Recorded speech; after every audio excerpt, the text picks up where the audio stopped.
Hey everyone, D here, and it's like 2 in the morning right now, so this is just going to be an audio video. It's super dark everywhere and stuff. So I'm going to be talking about The Dark Tower. I saw that yesterday, and I really liked it a lot. I'm probably going to be giving it, in my personal opinion, a 9.5 out of 10, which is a very high score. I really liked it for the creativity and the overall just story. I thought it was really good.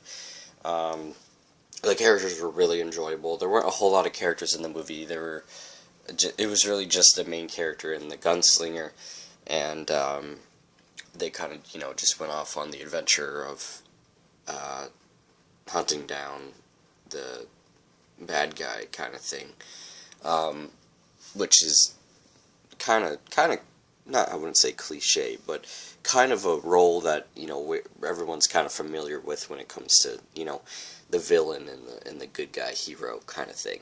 But I really liked the movie a lot because there was a lot of elements that I could relate to with the main character, and I don't want to bring those up because I don't want to spoil things. But there was things in that were shown from the main character that I would relate to a lot, and I'm pretty sure a lot of people would relate to too.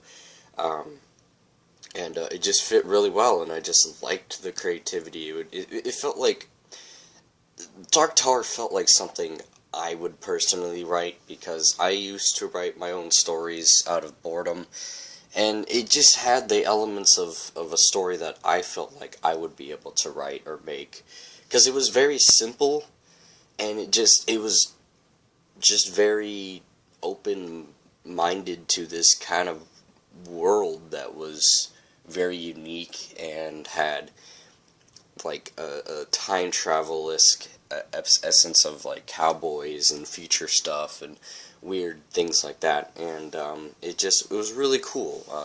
I always like to mix genre, different things when I draw or make stories, and it was really awesome. There were a few, I would say, kind of like things that felt like plot holes, but with the way Stephen King like writes or however his movies are made, it always seems like there's plot holes within the movies.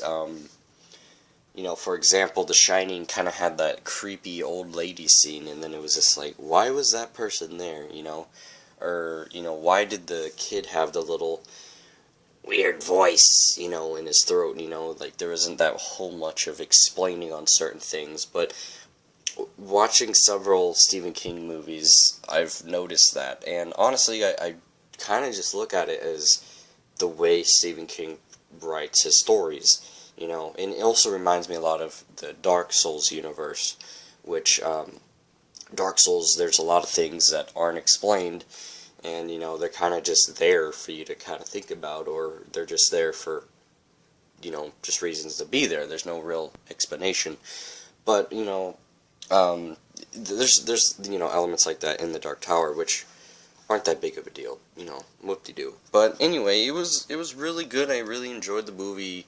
Had a lot of action, had a lot of awesome moments, and it was just beautifully well done. There's a shitload of Easter eggs referencing other Stephen King movies and stories and stuff. So it's fun trying to find all of them. I only found, I think, a total of 3 or 4.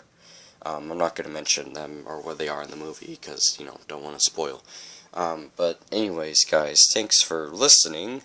And if you see someone attracts you, talk to them. Auf Wiedersehen, my friends.